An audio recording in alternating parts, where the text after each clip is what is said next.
adopted when he was coach and general manager of the Redskins, and that logo is Chief Two Guns Whitecap, who was the chief of the Blackfeet Indian tribe in Montana, and Senator Daines of Montana was trying to have leverage over the owner of the Redskins or the Washington franchise.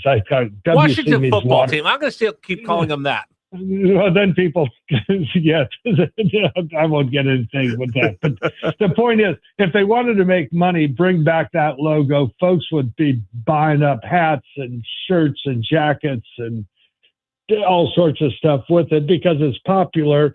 And even with American Indians, Native Americans, the polls that even the Washington Post took about, 7-8 years ago, that 90% of American Indians like the logo. It's a tribute, not an insult. So no, well, I think it's smart, and I mean they'll get their merchandise sales way up.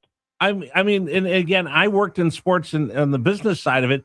You have to protect that mark. So if they hadn't kept printing or using that Redskins mark, they still own it. They'd lose it. That's why Levi will every 5th pair of jeans they put out will have a red tag, but without the Levi logo on it because they have that as a registered trademark. So they protect all of that. So I'm glad to see they're protecting it, and I hope people go out and buy it, and maybe we'll come to our senses and call them by their true given name. Yeah, well, my only Redskin merchandise, and I have merchandise from the Raiders. When my brother Bruce was for the Raiders, we had tons of Raiders stuff, Tampa Bay Buccaneers stuff, of course, Tennessee Vols and Virginia Tech and so forth.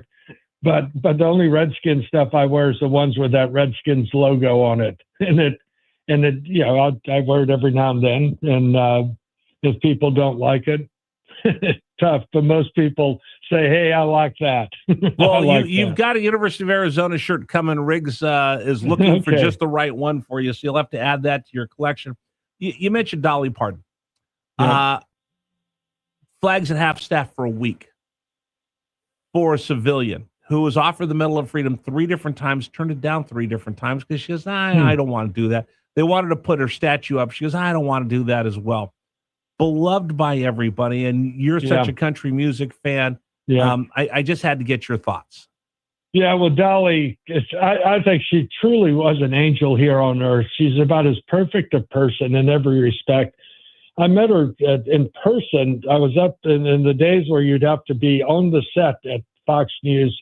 So I was on the morning show with Stuart Varney with Fox News up in New York City, and Dolly had a segment either before or after me. And so we're talking just in the hallways in between the shows. And it's early in the morning. Everyone, just kind of dragging. Dolly was as effervescent, cheerful, happy.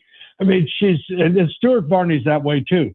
You see people on air or on the stage or performing or giving a speech or whatever, you think, well, how are they once they get off? And sometimes you're not exactly the same. She was as positive, lovable, likable, engaging then. And I remember Susan, for our anniversary one year, it was 2016, we went and saw Dolly Parton's show perform at Wolf Trap up in Northern Virginia, and just a fantastic show.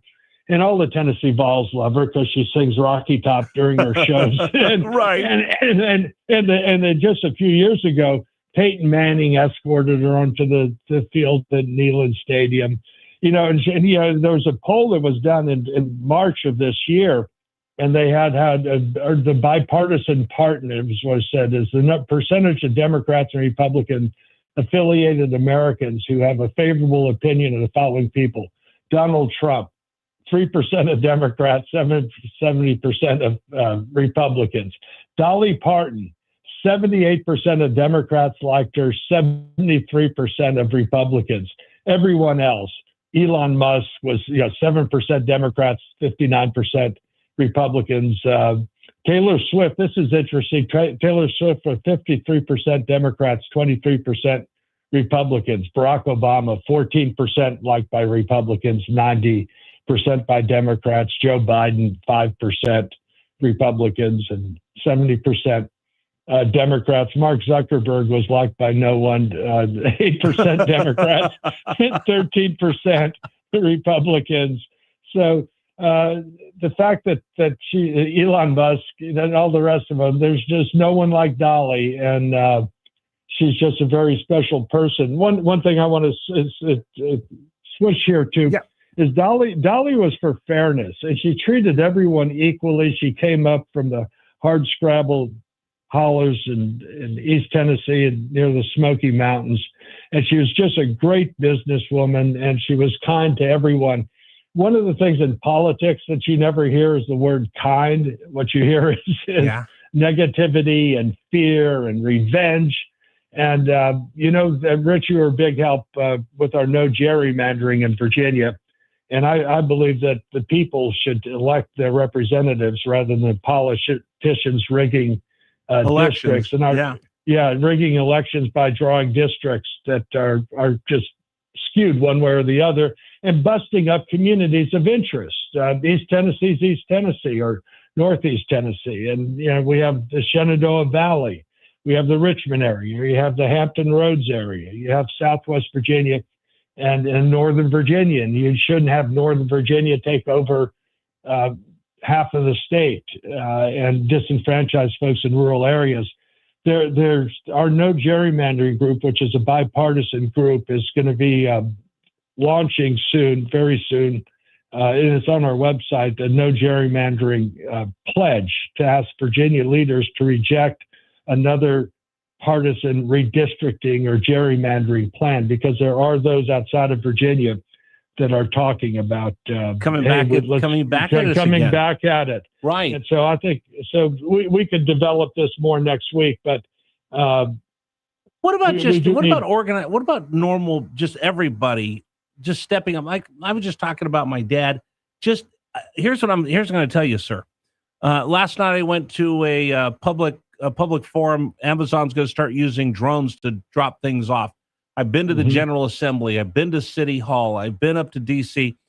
I see all these activists that go out there, and I don't hear enough from just ordinary people. See, same activists all the time. I know ordinary people are interested in this, but they're living their lives. I'm begging people. No gerrymandering was a perfect thing. We started with, folks, if there's no signs, go make your own. And the people rose up, and all of a sudden, everybody that's like in politics is like, whoa, wait a minute, we thought that was a slam dunk. The American people have a voice. We just need to remember that we need to use it. Yep. And of all times, we ought to recognize that, Rich, in the 250th anniversary of our independence from the British monarchy and declaring it. And it was ordinary people. Sure, there were great leaders with great principles, but they motivated a lot of ordinary people to also risk their lives to believe, we're all equal. We have inalienable rights, and we are to self-govern ourselves. Representative democracy does not run on automatic pilot. No. It takes an informed, engaged citizenry, and the people are the owners of the government. And so we were able to fight that this earlier this year, and thank goodness the Supreme Court of Virginia ruled properly that what they were doing was an unconstitutional process in which they put it before the voters. Oh, and by the way, sir, let me interrupt you. I don't know if you saw this. I didn't get a chance. I was going to text you about this.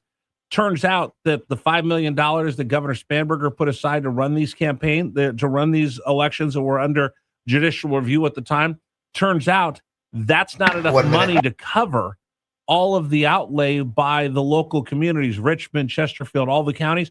They're actually going to be on the hook for a couple $100,000 per county because that $5 million didn't even cover this illegal election. That is just deplorable. That's disgusting. It's disgusting. I mean, it's like an unfunded mandate on localities to run this purely political partisan game or gamut, whatever you want to call it, to try to inveigle Virginians to give up their enfranchisement. Particularly, in the area of your listenership, so much of the suburbs of Richmond were going to be subsumed by densely populated Northern Virginia. And it was so wrong. But they can come back. And in fact, the House Democratic leader, Hakeem Jeffries, who was one of the most prominent of all the federal office holders, who were just putting in literally tens of millions of dollars trying to sucker Virginians to redraw or gerrymander the maps of Virginia, that still lurks. That's still there, and they're talking about it. In fact, Maryland Democrats, a few of them said, no, we're not going to do it, but they kept pressuring Maryland, and so Maryland's going to now get rid of the one Republican map, so they get rid of this one Republican there. Of course, they wanted to reduce Virginia to one Republican. But, well, you know what? Let me again. I'm sorry because we're almost out of time, and I don't want to keep. I don't mean to keep interrupting you. But you know how I could tell this whole thing was fixed? How many people came out of the woodwork to run for office? I mean, you had people sprinting to run, and then as soon as you found out these elections weren't fixed, they all disappeared.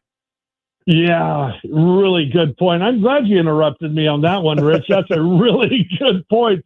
And, and you got some of these folks that are running now for like Shannon Taylor and Vindman and others.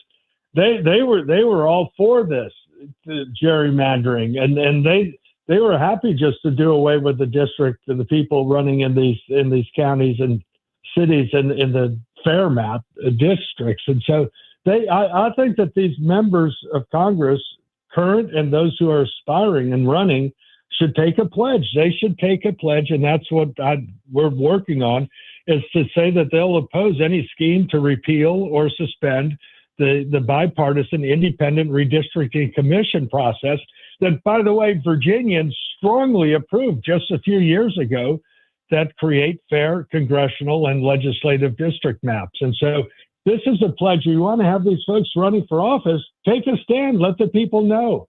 Are you going to oppose this?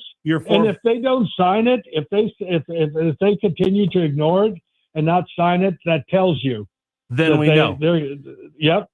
I'll use a sports analogy, and then Super Dave's telling me I got to wrap it up. I'll use a sports analogy.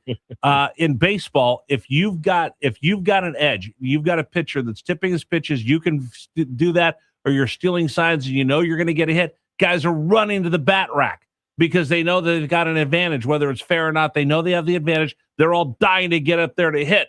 And as soon as that guy comes out, or they stop tipping pitches, they stop stealing signs, nobody wants to go up there and hit. That's what happened in Virginia.